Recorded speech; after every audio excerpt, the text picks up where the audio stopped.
Another thing that I'll show you right before we quit today, Allie, hey, grab your puppy again, would you mind? And that way the puppy's kind of perfect for demonstrating this. I'm going to show you another technique for puppies once they're comfortable with the harness.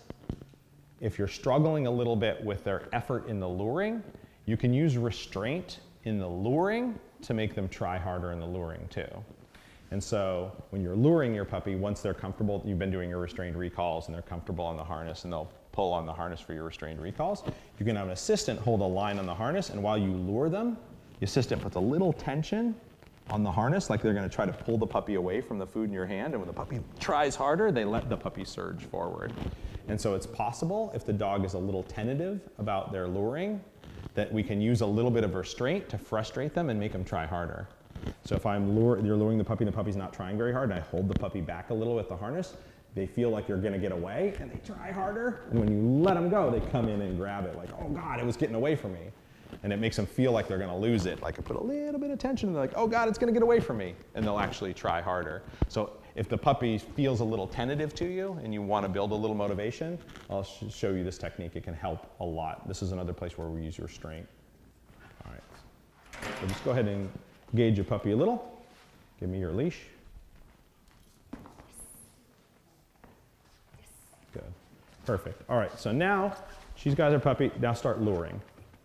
And you keep going regardless of what I do.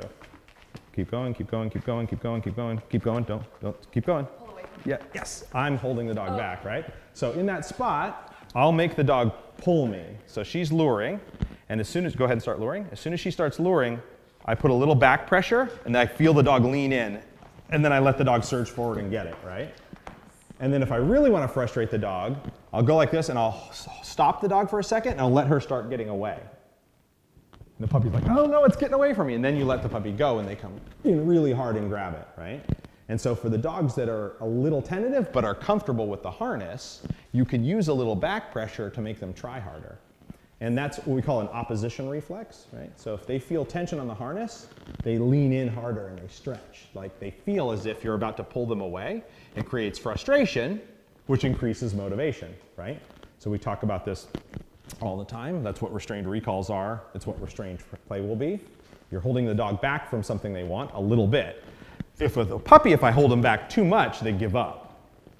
It's like if I pull them away too many times and don't let them get it, they'll quit. They go, okay, it's having the opposite. So there's an amount of frustration that works well to make that, go ahead.